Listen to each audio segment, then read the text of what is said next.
Okay, तो आज हम समझेंगे पाइथन की वीडियो। तो पाइथन के बारे में समझते हैं, पाइथन किस टाइप की लैंग्वेज है, क्यों हम पाइथन की यूज करते हैं, क्या क्या यूज आ सकता है पाइथन, और पाइथन से हम क्या क्या कर सकते हैं। तो ये पहला वीडियो है पाइथन का।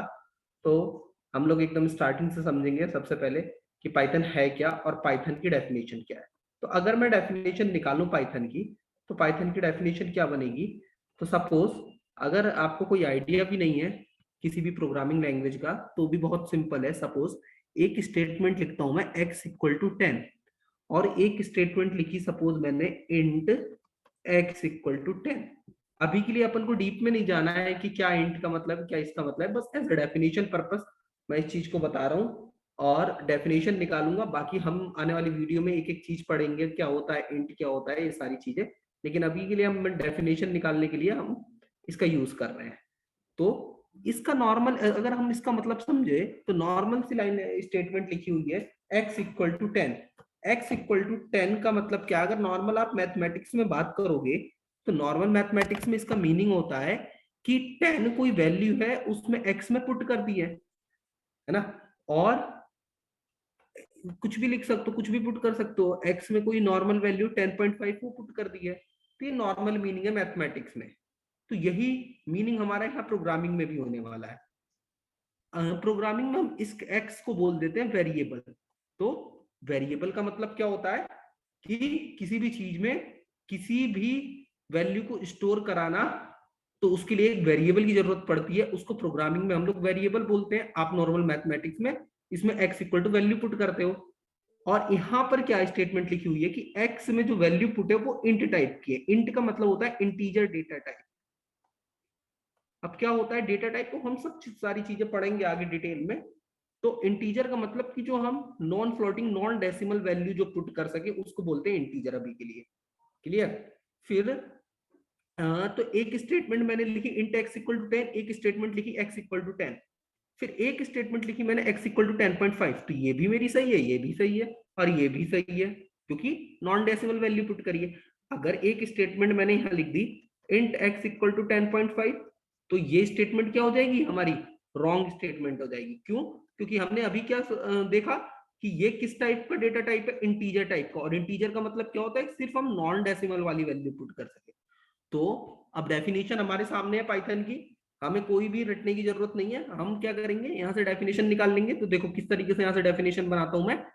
x इक्वल टू 10 और x equal to 10.5, int x equal to 10, int x equal to 10.5। मतलब कि हम यहाँ क्या कर रहे हैं, यहाँ पे चीजें हम लोग कर दे रहे हैं फिक्स।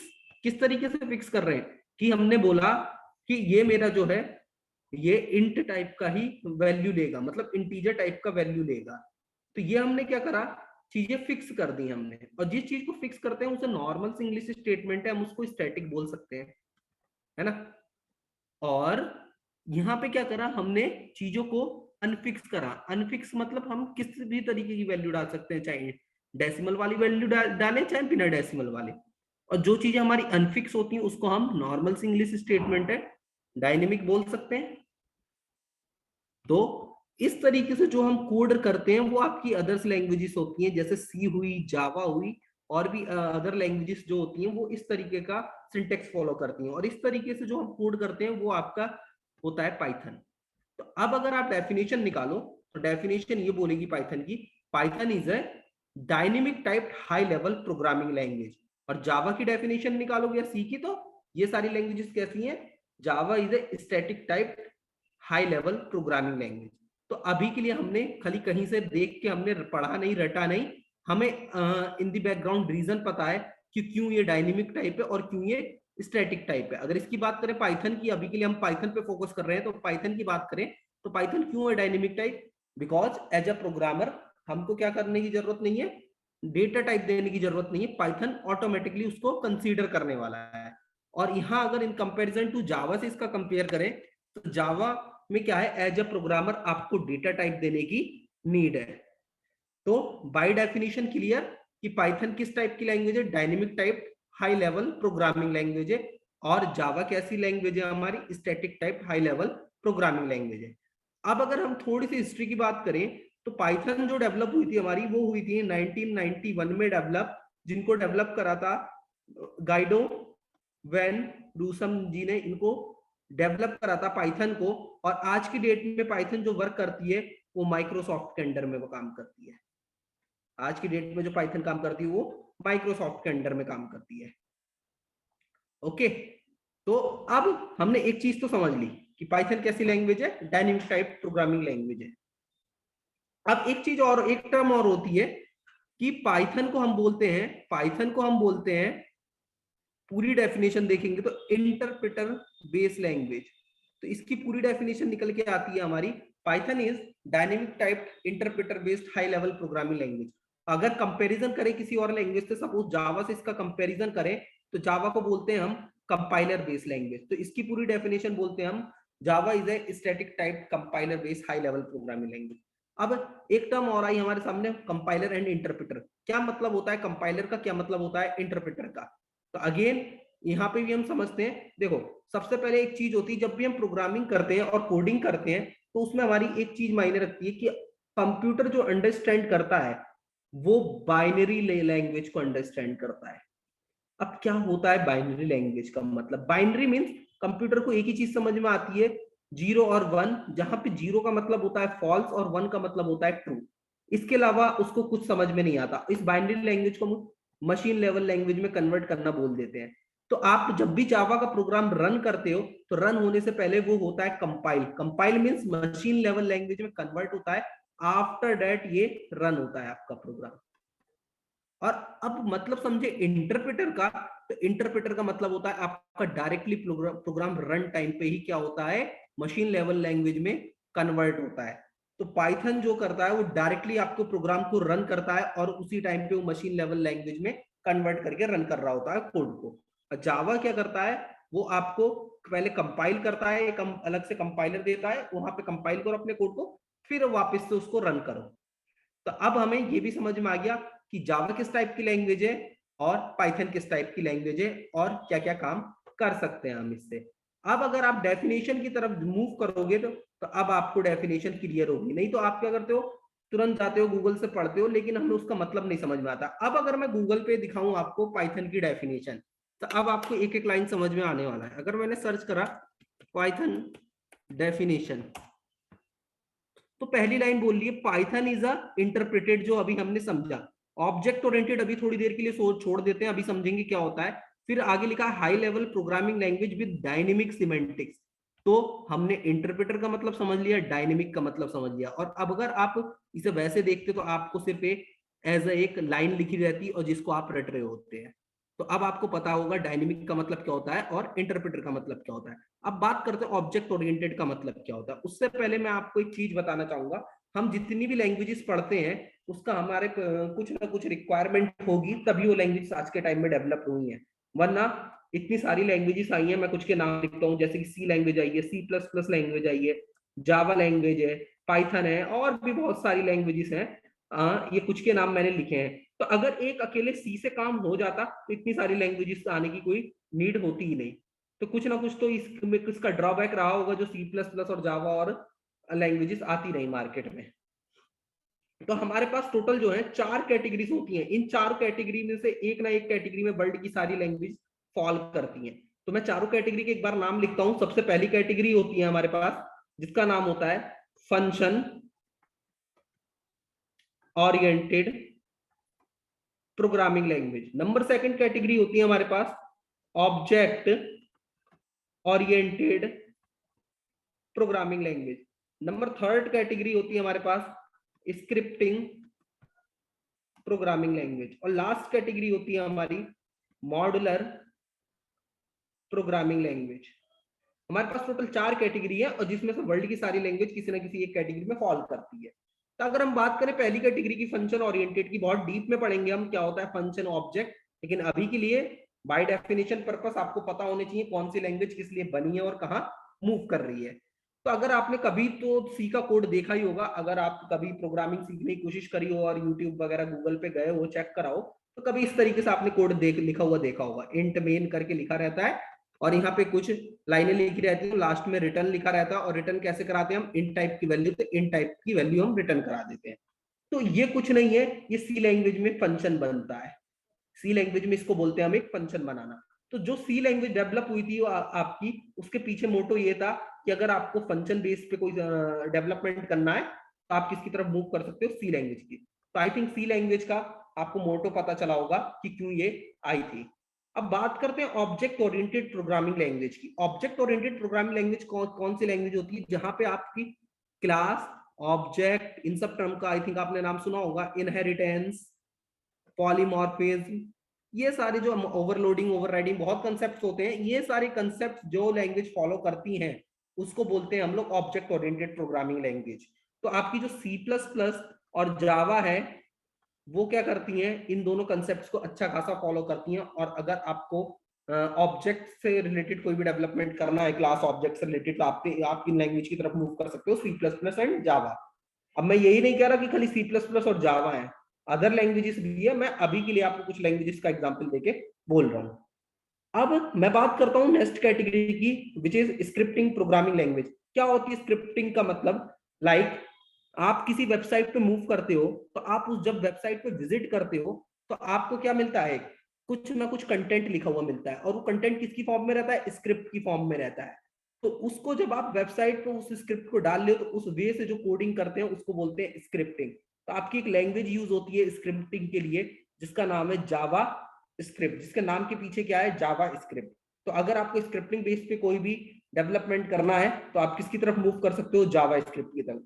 एंड लास्ट कैटेगरी है मॉडुलर। अब क्या होता है मॉडुलर का मतलब? मॉडुलर आज के टाइम में यूज होना बंद हो गया है, लेकिन हम मतलब समझते हैं पहले मॉडुलर का मतलब। जैसे आप किसी वेबसाइट पे मूव करा तो आप दो चीजें करते हो, साइन अप और साइन इन। तो साइन अप साइन इन करने से आपका क्या जाता है, आपका डेटा जाता है, एक ईमेल या फोन नंबर जाएगा और पासवर्ड। तो ये जो आपका डेटा जाता है वो डेटा आपका एक मॉडल के फॉर्म में तैयार हो जाता है। और अकेले आप मूव करने वाले हो नहीं, उस वेबसाइट पे मिलियंस ऑफ यूजर उस वेबसाइट को विजिट कर रहे होंगे, तो सबका डेटा एक एक मॉडल के फॉर्म में सेव हो जाता है। और सारे डेटा सेव मॉडल मॉडल मिलके क्या कहलाते हैं, मॉडुलर बोलते हैं उसको। तो जो आपका डेटा जा रहा है वो किसकी फॉर्म में जा रहा है, मॉडल्स की फॉर्म में जा रहा है। तो ये अब बहुत पहले एक लैंग्वेज चलती थी कोबोल करके, वो इसको यूज करा करती थी। अब आज की डेट में ये यूज होना क्यों बंद हो गई, क्योंकि डेटाबेस के नाम पे आज के टाइम में खुद के डेटा आ गए। लाइक एसक्यूएल आ गया, my SQL, MongoDB, Postgres SQL, बहुत सारे डेटाबेस आज के टाइम में मार्केट में लॉन्च हो चुके हैं। इसलिए आज के टाइम में मूव होना, यूज होना बंद हो चुका है। अब हमने सबकी बात कर ली, लेकिन जो हमारा मेन मोटो है पाइथन की, उसकी बात नहीं करी कि पाइथन कौन सी कैटेगरी को फॉलो कर रहा है। तो पाइथन ही एक ऐसी लैंग्वेज है वर्ल्ड की जो इन चारों कैटेगरी को मूव करा देता है। पाइथन एक ऐसी लैंग्वेज है जो चारों कैटेगरी में चल जाता है। अगर पाइथन को आपको सिंटेक्स पता हो तो पाइथन से आप फंक्शन बना सकते हो, ऑब्जेक्ट बना सकते हो, स्क्रिप्टिंग बना सकते हो, मॉडुलर। फंक्शन ऑब्जेक्ट पे पूरा काम करता है पाइथन। तो आई थिंक अब आपको पता चला होगा ऑब्जेक्ट ओरिएंटेड का मतलब। लेकिन अभी के लिए अभी हमने पूरे डिटेल में नहीं गए कि what is function, what is object. लेकिन ऊपर ऊपर से अपन को पता चल गया पाइथन क्यों बनी है और किस टाइप की लैंग्वेज है और कहाँ कहाँ ये यूज हो सकती है। इसीलिए पाइथन की अगर आपको एक कोडिंग आती है तो आप पाइथन से क्या कर सकते हो, वेब डेवलपमेंट की तरफ मूव करो। AI, ML, data science, data analytics, power BI, NumPy, panda से जितनी भी लाइब्रेरीज हैं आज के टाइम में, सबको पाइथन क्यों यूज कर रहा है, क्योंकि पाइथन चारों कैटेगरी को यहाँ आपको फॉलो करने वाला है। क्लियर है? तो अब हम समझेंगे नेक्स्ट वीडियो में कि कि पाइथन कैसे फंक्शन ओरिएंटेड प्रोग्रामिंग लैंग्वेज है।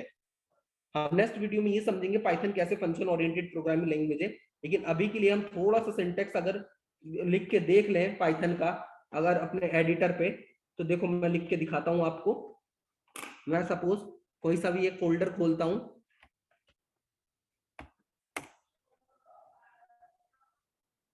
इसकी रिक्वायरमेंट लेने की टेंशन लेने की जरूरत नहीं है, कहाँ पे मैं कोड कर रहा हूँ, कैसे कर रहा हूँ, ये सब हम नेक्स्ट वीडियो में समझने वाले हैं। कहाँ से आपको पाइथन को इंस्टॉल करना है, किस तरीके से कोड करना है। अभी के लिए मैं आपको जस्ट पर्पस एक थोड़ा सा दिखा रहा हूँ। जैसे मैंने क्या बोला, ये बोला था कि कोई भी वैल्यू पुट कर दो, तो मैंने बोला एक्स में कोई भी वैल्यू पुट कर दी। अब हम करते क्या है प्रोग्रामिंग में, यूजर से इनपुट देते हैं और आउटपुट दिखाते हैं। हमारे प्रोग्रामिंग में, कोडिंग में दो ही चीजें होती है, इनपुट देना और आउटपुट लेना, इसके अलावा कुछ नहीं होता। तो हम कौन है, इनपुट देने वाले हैं, और पाइथन कौन है, आउटपुट देने वाला है। तो हमने क्या करा, एक्स में इनपुट दे दिया, और अब हमें कोई भी चीज देखनी होती है टर्मिनल पे अपने आउटपुट में, तो पाइथन में हम उसके लिए लिखते हैं प्रिंट। तो हमें क्या देखना है, सपोज एक्स देखना है, तो अगर हम एक्स को प्रिंट कराएंगे तो एक्स की जो भी वैल्यू है वो निकल के आने वाली है। तो अब मैं इस कोड को रन करता हूं, तो मैं अब इस कोड को करता हूं रन, तो देखो एक्स की जो भी वैल्यू थी वो हमको मिल चुकी है 10। तो अब मैंने बोला था कि आप यहाँ पे डेटा टाइप नहीं डिफाइन करोगे, जैसे और लैंग्वेज में इस तरीके से डिफाइन करते हो, आप यहाँ पे डेटा टाइप डिफाइन नहीं करोगे इंट एक्स इक्वल टू 10। अगर आप करते हो तो इस तरीके का कोई सिंटेक्स ही फॉलो नहीं होता, आपको तुरंत इमीडिएटली सिंटेक्स एरर मिलने वाली है कि इस तरीके का कोई सिंटेक्स फॉलो करता ही नहीं है पाइथन। आपको डेटा टाइप लेने की टेंशन नहीं है, वो पाइथन की हेडेक है कि वो ऑटोमेटिकली अपना डेटा टाइप कन्वर्ट कर लेगा। अभी के लिए हमें पता है ये इंट है। तो अब एक क्वेश्चन यहाँ से ये जनरेट होता है, तो जब हम डेटा टाइप दे नहीं रहे पाइथन को, तो क्या पाइथन के पास डेटा टाइप नाम का कोई कंसेप्ट ही नहीं है, या डेटा टाइप होते ही नहीं है? तो ऐसी कोई लैंग्वेज है नहीं जहां पे डेटा टाइप होते नहीं है। बस पाइथन में क्या है, एज अ प्रोग्रामर हमें नहीं देने होते। तो अगर आपको प्रूफ चाहिए पाइथन से, आपको चेक करना है कि 10 किस टाइप का है, इंटीजर टाइप का। हमें पता है कि 10 किस टाइप का है, लेकिन अगर आपको पाइथन से पूछना है कि 10 किस टाइप का है, तो आप पूछ सकते हो। उसके लिए एक फंक्शन होता है टाइप नाम का, हमने टाइप फंक्शन लगाया। तो अब हम क्या पूछ रहे हैं, एक्स में जो 10 है प्रिंट किसको करा रहे हैं कि जो एक्स का टाइप है उसको बता दे। तो एक्स का टाइप हमें पता है अभी क्या है, इंटीजर है। तो जैसे ही अब अभी से रन कराएंगे तो इसने एक्स का टाइप क्या बताया, इंट बताया। तो अगर अब हम पॉइंट वाली वैल्यू डाल लें, तो पॉइंट वाली वैल्यू को हम लोग बोलते हैं प्रोग्रामिंग में फ्लोट, पाइथन में बोलते हैं फ्लोट। तो अब अगर हम इसका टाइप पूछेंगे तो अभी हमको बताने वाला है फ्लोट। तो अगर अब मैं एक्स में सपोज अल्फाबेटिक वैल्यू डाल दूं, सपोज कुछ भी अल्फाबेट्स डाल दिए मैंने, तो अब ये हमको बताने वाला है टाइप स्ट्रिंग। जो हमारे अल्फाबेट्स वाले टाइप होते हैं वो होते हैं स्ट्रिंग। अब मैंने बोला अल्फाबेट्स वाले टाइप होते हैं स्ट्रिंग, ऐसा नहीं है, आप किसी भी चीज को स्ट्रिंग बना सकते हो। जैसे ये मैंने नंबर डाला, तो लेकिन अब किसमें मैंने बंद कर दिया है, डबल कोट्स में। तो जिस चीज को आप डबल कोट्स या सिंगल कोट या ट्रिपल कोट्स में बंद कर देते हो पाइथन को, वो स्ट्रिंग कहलाने लगती है। तो ये आपकी अभी भी स्ट्रिंग बता रही है। तो थैंक यू गाइस, हम मिलते हैं नेक्स्ट वीडियो में, और नेक्स्ट वीडियो में समझेंगे जो हमने चारों कैटेगरी देखी है उसमें से फर्स्ट कैटेगरी कि पाइथन हमारी फंक्शन ओरिएंटेड लैंग्वेज किस वजह से कहलाती है, और किस तरीके से हम पाइथन में फंक्शंस वगैरह क्रिएट कर सकते हैं और फंक्शंस वगैरह लिख सकते हैं। Thank you.